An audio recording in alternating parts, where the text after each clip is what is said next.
Very warm welcome. This is the second day of the first regional conference of Eastern Indian Heritage Archaeology and Conservation Studies.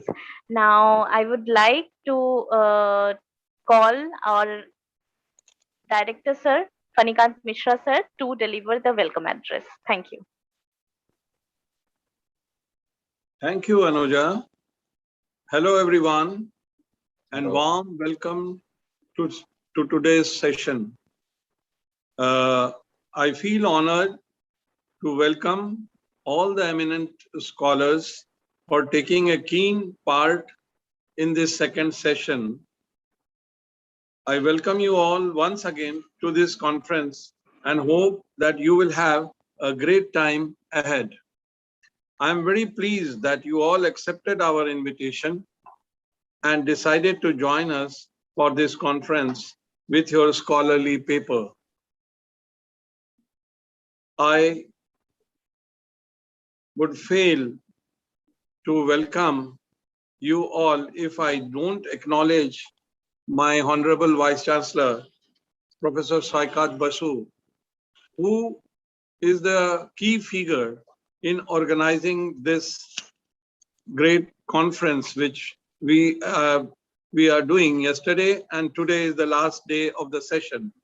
So on behalf of Heritage Cell and on behalf of my university, my colleagues, I thank him for giving us this opportunity to have this seminar, webinar here with all of you. Yesterday's deliberation was very excellent.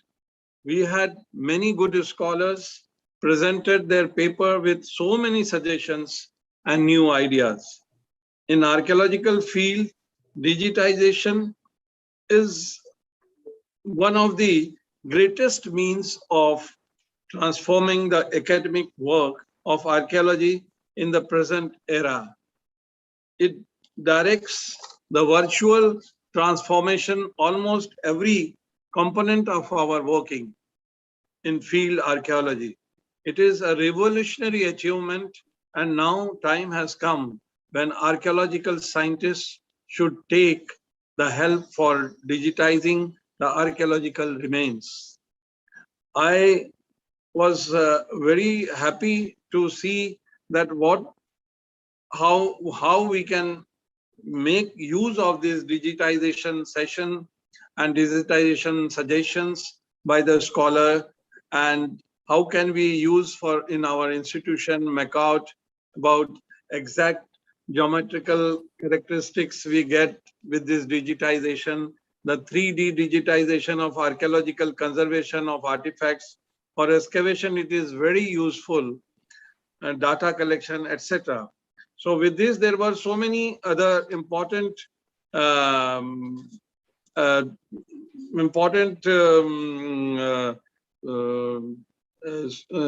views which scholars yesterday had given, and we all were very happy, although our session went on very long and it ended little late. Yesterday also our Vice Chancellor could not attend as there was some communication problem between our Heritage Cell faculty and the Vice Chancellor. So here I have got today a very eminent personality, Professor Sivasankar Babu, who would be speaking to us on Sandhara architecture in Indian temples. All of you know that we have Vesara, Nagara and Dravid style, and usually in South India we have got very prominent Dravid style, which is very prominent there. But here his speech, his lecture on Sandhara architecture, I am sure will be very much useful with the engineering point of view. As you know well that our institution is a technological institution, and in this technological institution, his lecture will be very, very useful to all we scholars and the faculty members of the MAKAUT.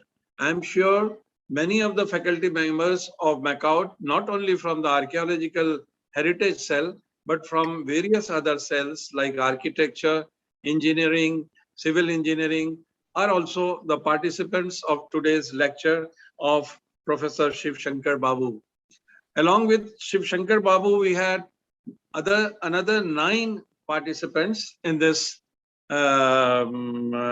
conference. I would request Anuja Bose to just give a short introduction about other participants also, so that we all start our conference with the keynote address by Professor Sivasankar Babu. Anuja Bose. Thank you so much, sir. We are extremely privileged to have so many scholars with us today. We have a lot of different papers on topics like manuscriptology by Shubhashish Borua sir. And from there, we also see iconographic study by Mr. Alakesh Zaveri. Also, there are heritage studies that is being done from the point of view of Gita Yu Badikilia. And she is talking about the legendary textile heritage of Bengal, while there are also some architectural studies by scholars like Divyansh K. Sinha and Onamika Hajra, who will be talking about different aspects of architecture of Purulia and also Muksudpur Khas of Goya, Bihar. And also there are other heritage papers and also archaeological point of view that will be done by different scholars such as Soumya Sharma and Anushka Singh and Soumya Gupta, who will be talking about archaeological lens and case study of Nalanda. And also there will be heritage study on the food culture of Bengal by Anindita Shaha. So I welcome all. And before we'll commencing our journey, we will start with a small introduction of Dr. Shiv Shankar Babu. Sir is going to deliver the keynote address on the Sandhara temple architecture. Now, Shiv Shankar Babu sir is an extremely well-known, eminent personality of heritage studies and Indian heritage, and his passion for Indian heritage and its ancient commerce, temple architecture, epigraphy, iconography is known to all of us. He has traveled extensively through Tamil Nadu, the land of temples, and have documented all of these in detail. He is also part of Tamil Heritage Trust, which focuses on spreading heritage awareness. He is one of the Tamil Heritage Trust trained docent or guide of Mahabalipuram and Kanchipuram.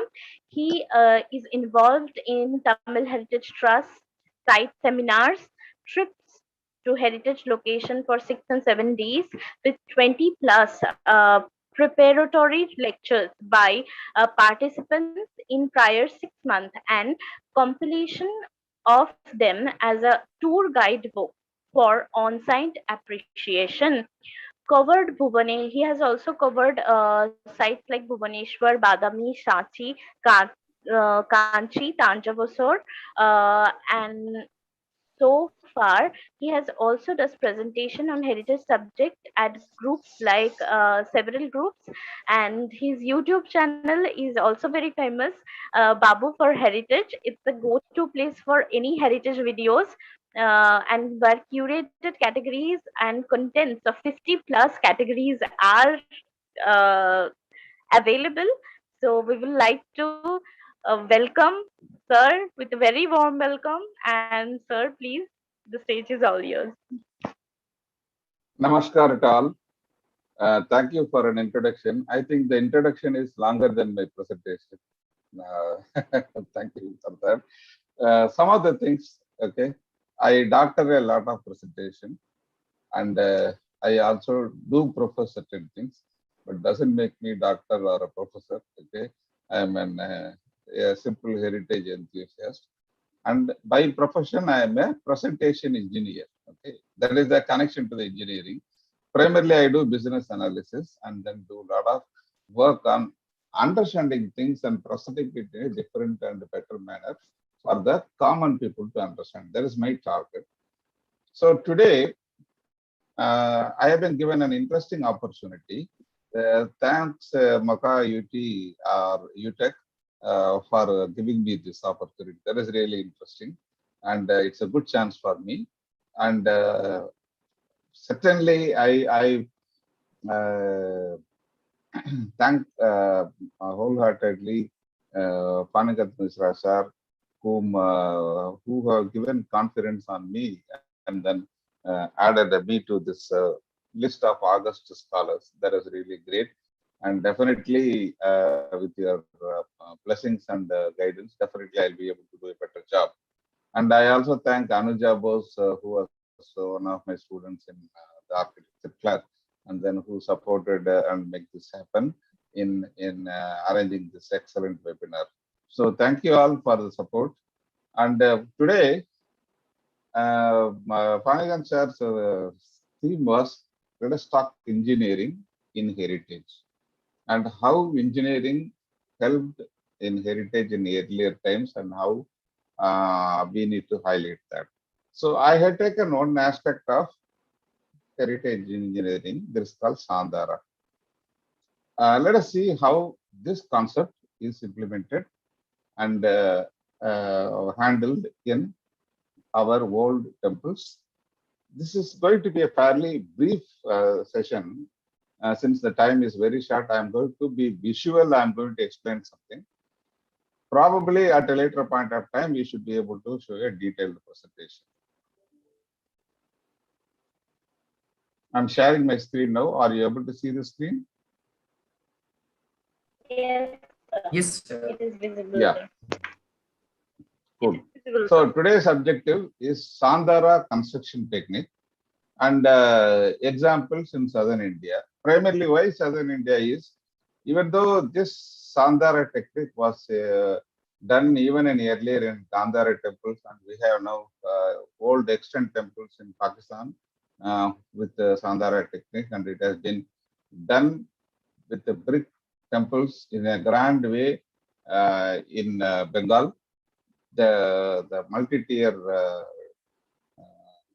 temples of Bengal are very famous. Primarily, I am focusing on today's session as Sandhara as a load-bearing technique, okay, from the engineering point of view, not from the aesthetics and other point of view. So there is only the focus area we are talking about, and see how this technique was there, and in Tamil Nadu, how this technique has been refined to the very, very great extent, and what are the similar grand experiences available in other areas.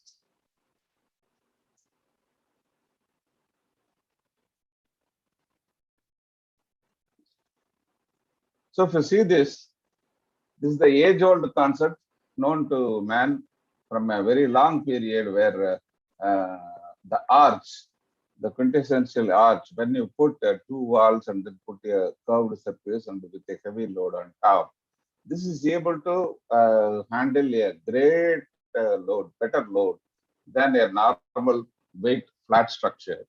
Okay, and then because the pressure or thrust is shifted sideways. So this is the concept when we are using in a wall and arch and other things.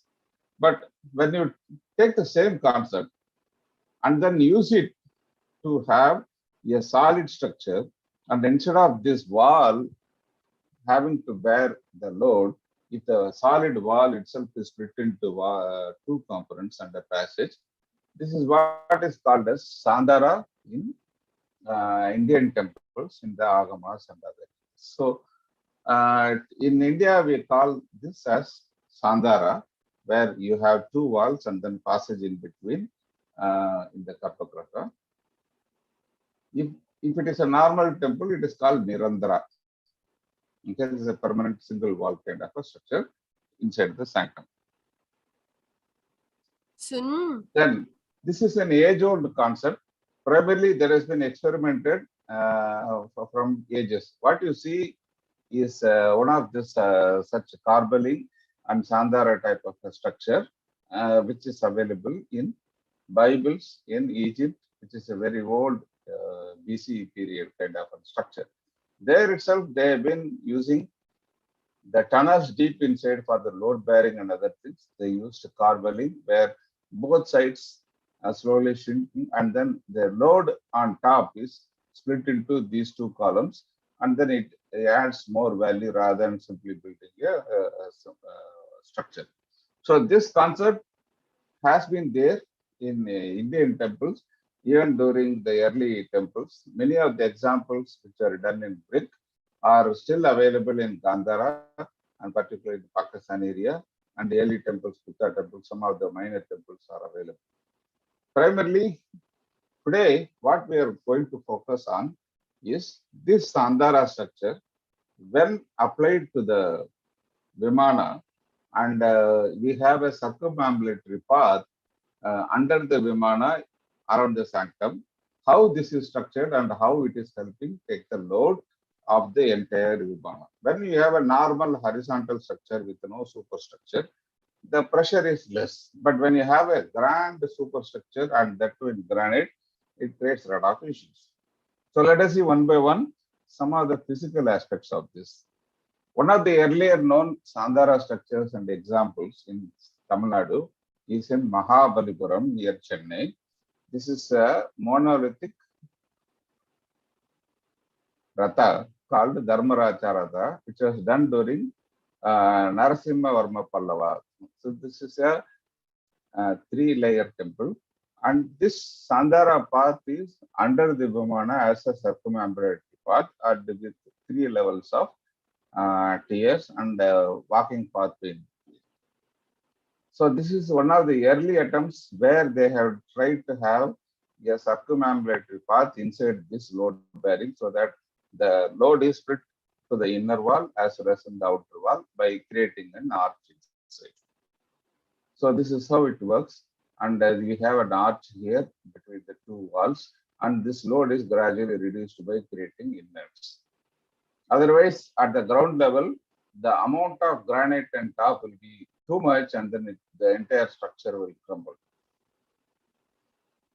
So this is how it looks from top. So we have the ground floor, first floor, second floor kind of a thing, and then the Sandhara is inside where there is a pathway. The same view from a different angle where we have the Sandhara and then we have the Alindram pathway on each of these tiers, so that successive layers spread the weight outwards, and then the temple is able to handle the entire weight of granite here. This is around 7th CE. Then the next attempt was one of the earliest beautiful temples of South India, Kanchi Kailasanathar temple, built by Rajasimha Pallava in 7th century. So this is where it is one of the very early structural rock temples built in Tamil Nadu, but it has taken to a grand and fantastic level in terms of its architecture, in terms of its sculptures, and the amount of innovation it has taken. But today we are going to see only one aspect of this, the Sandhara aspect. When you look at from out in a bird's eye view, this is the core Vimana, and there are 63 small temples around it. Okay, what we are focusing here is that the corner temples, the Nisha temples, which is mentioned in Kalinga or North India structure, or the costumes here have been extended to create a wider base and stability. In addition to that, we also have a Sandhara construction here. So this entire wall, instead of being solid wall, this is of two types. The core outer wall is like this, and there is an inner wall, and in between this there is a passage. This passage goes as a corbel and joins there. So this is one of the early temples where the load bearing is handled by having a Sandhara kind of an arch structure inside the core temple wall, and by extending the costumes outwards. For example, instead of the portions being flush in the wall, that has been extended like a mini Nisha temples all outside, so that it gives a very broad base and you can build a taller and heavier tower. So this is the next example of Kanchi Kailasanathar structure. Later on, the same model was repeated in Tirupattur temple. This is near Trichy in Tamil Nadu. It's a 5-tier temple built in sandstone that is followed by Verma Pallava in the 9th century CE. This is exact, they have tried to replicate the earlier temple of Kanchi Kailasanathar. Here also, you can see the Sandhara passage as a small passage between the core sanctum wall and the outer wall. So this is the passage and then this is the side entrance way. Hello? Hello? Did anybody? Yes, sir. Yes, sir. Yes, sir. Yes, sir. It is visible, sir. So please continue, sir. Okay, I'll continue. So if you see this, the two walls slowly go and join, and then there is a light curve, and it joins as a flat one on the ground floor itself. But however, this is only a two-level corbelling. When you see the later temples, this starts evolving into a beautiful arch kind of a curve, which can take more and more load. So this is one of the initial attempts on a corbelling as well as the arch inside the wall. Next example is further down near Kadalur, there is one more temple built in 9th century. This is during early Pallava and early Chola, late Pallava and early Chola period. So there also, if you can see a grand temple with a very, very tall pyramid-like Vimana, and the costumes have been extended very further to give the stability and broad base to the temple. In addition to this, what they have done is also inside the same Sandhara structure is there. So when you go into the Ardhamandapa and go into the sanctum wall is two parts. One, the outer wall with ornamental costumes around it, and the inner wall is a double thickness solid wall, and there is a passage in between. This is also similar looking passage with a square kind of structure on top instead of a corbelling and arch. In 8th century, the early Cholas, when Pallavas were doing, there was another interesting example of engineering where this is called Vijayalaya Choleswara temple near Pudukkottai in Tamil Nadu. This is an interesting temple and example where they have tried Sandhara in a different way, where the first floor is like Alindaram or a walk passage is there, and the Hara or the collection of small mini temples are also outside. This is the first layer, which is square.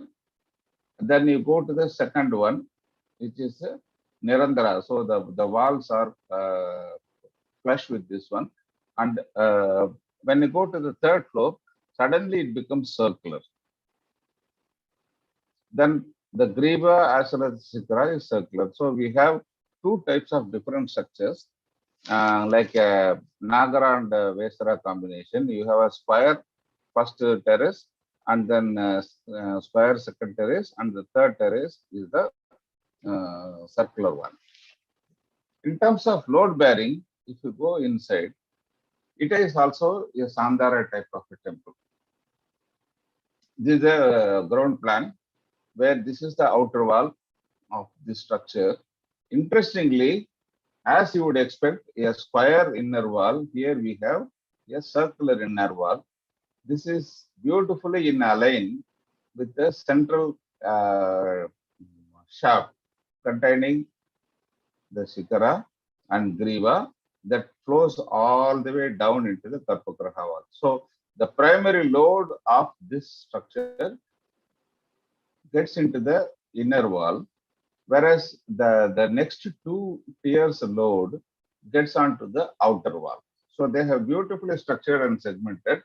The resulting Sandhara or the pathway here is not even, it is uneven with the 4 spire pillars taking the second tier load. This spire pillars taking the first tier load, and the final tier, third tier, and the circular one is being taken by the inner Garbhagriha walls. Let us see a photo of this. This is the photo taken of a Garbhagriha from the sanctum from the side. You can see that the sanctum is circular. The pathway goes in a circular way, and then there is the corner pillar. So it is a very, very unique construction where the inners is circular and the outwards is spire, and each of the tier load is distributed at 3 points. First tier loaded here, second tier loaded on these 4 points, and the third tier circular and the shikara loaded onto these walls. This is a very interesting engineering structure which was done in 8th century. Then in South India, they also created one more unique concept where instead of when we think about apartments to the gods, okay, this is not a concept very unique to 20th century. In 8th century, Pallavas in Kanchipuram, they constructed a temple where the sanctum is at 3 levels. Ground level, there is a Vishnu sanctum, a sitting Vishnu, and the first floor, there is a Sayani Vishnu.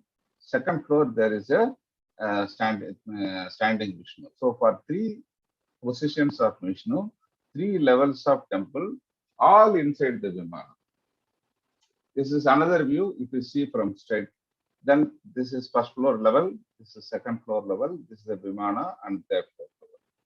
So this is a stacked apartment kind of a structure. Normally when we have sanctums, usually the concept is that you will have one sanctum or you will have multiple temples and multiple sanctums. Here it is a stacked sanctum.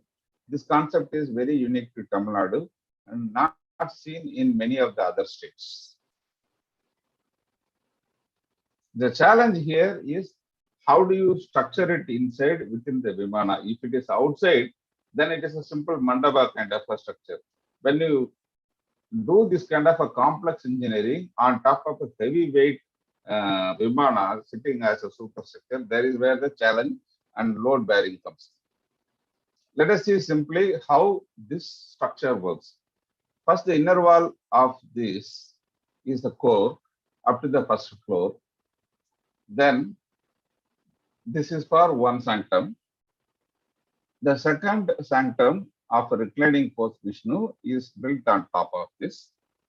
And the third level sanctum of standing post is built on top of it. This is the core tower. On top of it, there is one more sanctum which is empty. And after that, you have the shikara and other things. This is the core shaft. Okay, the first level. Second level, you have the second enclosure wall, which covers the first level prakara and goes up to this one. So this covers the first level prakara and goes up to this. The stairways comes from around, this is the Sandhara passage and also serves as a stairway. Then the third wall, which encloses this outer shrine and raises up and serves as a balcony for the second shrine. So what you have technically is 3 temples, one inside other, and the entire thing is used with pathways around the sanctum and also one stairway inside which goes to the next level. So this is inner thing is a pathway, outer thing is a stairway, and here the inner thing is a pathway, outer thing is a stairway to the next temple. So it is a very complex structure, and to build this entire in stone without any joints, without any bonding material is the ultimate challenge which they have achieved. So they call this type of temple as a Ashtanga Vimana in South India, having 8 components. Normal Vimanas have 6 components, and then this has got additional 2 components. That's why they call it as a Ashtanga Vimanas. These types of temples are more prevalent in Vaishnava temples for Vishnu, for 3 poses of Vishnu.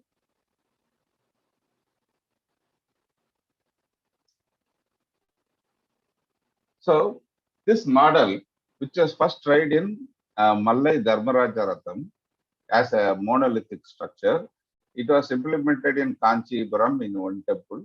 Like that, in Uttaramerur, instead of just having 3, they added substrates all around in 3 directions. So 4 plus 4 plus 1, total 9 sanctums in this temple, in the same structure.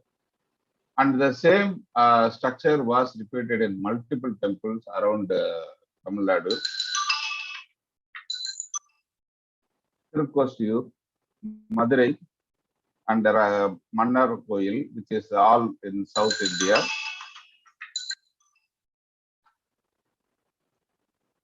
And also Cheran Mahadevi. In Chennai, you have 2 smaller temples which are of little later thing. In 20th century, there is a dedicated temple for Lakshmi, for the 8 versions of Lakshmi, which is structured in Chennai, Besant Nagar, which is modeled on Uttarameru. This is one of the favorite subjects of the next speaker, who is going to talk about the iconography, and I think he's a passionate collector of Lakshmi idols. So he will also talk a little about this. Then, after doing a lot of small things, the pinnacle of Chola engineering is Tanjavur Rajarajeshwaram, or popularly called it the Big Temple. This is the biggest, tallest, and grandest temple in the Dravida architecture. 14 talas, and with no metal joints. Entire thing is stacked on precisely cut granite, the heaviest and strongest material, and that too without any plaster or metal joints. Everything is precision, stacked together. Only the pinion kind of a joint is there. So here, interestingly, so far we have seen only one level of Sandhara. Now this is a 2-tier architecture where the Sandhara extends to 2 levels. So the load of the temple, the entire grand Vimana, which is around 212 feet plus, that load of the tons and tons of granite is getting split into 2 walls on these 2 sides, but it is not at a 1 level. This happens at 2 level with a very structured corbelling and also a arch-like kind of a structure. So at the ground level, you have Chola period paintings and 4 beautiful icons. In first floor, we have 108 dance sculptures of Bharatanatyam. All the poses are sculptured as panels. So this is one of the ultimate temples in Dravida architecture, the tallest and the largest Vimana. No wonder it is called Dakshina Meru. So let us see how this temple was built and how the biggest shikara and other things were taken on top to the top. So basically, this was done by first constructing the base granite with the form, building the base temple, and then slowly filling up the mud and expanding it and reaching the pinnacle. So this is how a typical visualization happens. This entire temple is buried in mud, and there is a mud slope, and then which will enable this to set up the shikara and the griva and the heavy pieces on top. Once that is done, gradually the finishing work starts from top like a monolithic temple, and then they gradually remove the sand and then break it down. So it is simple and easy, and it was done without any major load. So the mud slope was a technology which was used in this. the interlocking of blocks with no metal mortar and a double Sandhara wall here in this is a secret of handling so much of weight without anything. It has stood thousands of years, so many earthquakes, and still it has not got realigned even by a meter. And this is how the Sandhara wall looks from the inside. You see this. This is a Sandhara wall, which joins after the second floor. Slowly the corbelling happens and then finally enters into the arch. This is the point where the third thala onwards, entire load of the Vimana gets split into two areas. This is the ultimate in Sandhara, and this is the heaviest load that is handled by a Sandhara technique, other than the pyramids of the Egyptians. Now, we talk about one more temple, which is built by Rajaraja Chola's son Rajendra Chola, on the almost same style, but little smaller. This is at Gangakonda Cholapuram to celebrate his victory over Ganges and other things when he had an expedition, and he built a grand temple. Again, the beauty of the temple is structure is same, but it is slightly curved and feminine style. In terms of our engineering structure, the Sandhara here, if you look at, it is not at 2 levels, it is at 3 levels. So 3 tiers, first ground floor, first floor, second floor, the Sandhara extends. So the joining of the 2 walls happens at the 3rd floor level and not at the second floor level, like in Rajarajeshwaram temple. Okay. There are so many other beautiful things like inside the bowl, the entire structure is a hollow structure so that the load on granite is reduced. It requires a lot of planning and corbelling to do this achievement. And this is how it looks like.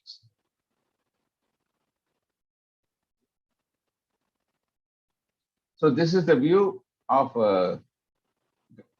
GKC's tent, where you see the Sandhara at 3 levels, one at the grand Shivalinga level, second floor Sandhara where you can. Yeah. Hello. Sir, please continue. Sir, there was some error. Okay. So, please, so the grand Shivalinga is the second biggest in Tamil Nadu, the first one being the big temple. And the Sandhara here goes up to the 3 layers. For example, if you see this, to the 3 layers. First layer is a walk around. Second layer also there is a walk around. And the third layer is where it starts joining on the top. So the load is distributed even better with a lot of hollow space, and the entire thing is hollow on top. With the structured planning, it joins at the Shikara level. This is how the floor plan looks like. You have a solid outer wall with all the ornamentation and a solid inner wall, and there is a circumambulatory path. And this is the view of the Gangakonda Cholapuram, the corbelling, how it ends in the Sandhara arch. So for comparison, I have also added the Tanjavur corbelling here. So this is the 2 ultimate engineering marvels in terms of Sandhara available in Tamil Nadu. Similarly, the same concept is also implemented in 4 beautiful temples in Phani Kanta's hometown kind of one thing, where he lived for so many years and he knows them in and out. So I am just mentioning the temple and stepping away, and he will be able to talk a lot more about these 4 temples which are having Sandhara in Khajhuraho. The oldest one is the Lakshmana one, where it has got a beautiful Sandhara. Here, the inner space is fairly wide. The variation here is, in addition to Sandhara, you have the balconies extended on 3 sides, which adds more space and also more air and and visibility. But the space also goes into a curve fairly at a large height, like instead of having through a. This is the typical example of the inners on the sides of the Sandhara passage. The second is the Vishanada, built a little later. And again, this has got a beautiful Sandhara passage on four sides. And this is how it looks like. You can see the Sandhara passage outside and going through this. And the height also is very grand, and the way it merges here, you'll be looking only at the art and not the engineering aspect. So much of art and sculptures are there in this.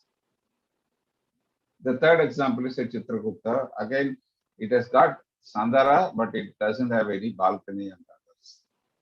So this is the Sun Temple, and this is how the inners look like. I don't have a picture readily available, so I have shown the sanctum. And of course, with Panikanta sir, he may be having so much of information on this, and then his books is a good reference point for them. The fourth and the grandest temple of India, Khajhuraho Pandariya Mahadeva temple, that has got also a fantastic structure where you have a beautiful Sandhara structure going inside, and it's one of the best and ornamented Sandharas in terms of, and it has got three transepts on three sides, which beautifully explains the kind of mix of light, the air, the ambience, and all these things. And I think one of the best photos by Kevin Standage depicts this Sandhara, where on one side you have the outer wall and the inner wall is decorated with so many things, and the entire thing is, it is not dark and gloomy, beautifully highlighted by sunlight in full glory. That is ultimate in Sandhara. So with this, I stop a brief peek into Sandhara, the engineering technology that has been used to handle the loads and ensure that the heavy load of the grand Vimanas are split evenly into two sides, and how this engineering is made beautiful by the later period temples in having beautiful structures around this. So this is a subject which can be explored further at a later point of time. Thank you for giving me an opportunity and talk on this. If you need any details also, I am available with this contact details. Thank you. Thank you so much, sir. That was such an enlightening and very, very stimulating lecture. We are extremely happy to hear this. Now, I would like to invite Panikant Mishra, sir, to give his thoughts. Then we will take any question if there is. Please put your question in either question and answer box or chat box. Thank you. Thank you. Mishra, Thank sir. you very Yes, much, sir. Anuja. And thank you, Professor Narayan Babu, for giving us such a nice information about Sandhara temple. And I was so glad to hear from you about a comparative study of North Indian and South Indian temples with Sandhara architecture, especially Rajarajeshwaram Thanjavur and the Lakshmana temple, Chitragupta temple, and Kandaria temple of Khajhuraho. As we all know, square sanctum enclosed by a gallery of pillars meant for Pradakshina, Sarvato Bhadra. It has 4 functional doors on cardinal direction and also a Pradakshina path with a row of 12 pillars around the sanctum sanctorum. That is Sandhara definition which has been given by the experts.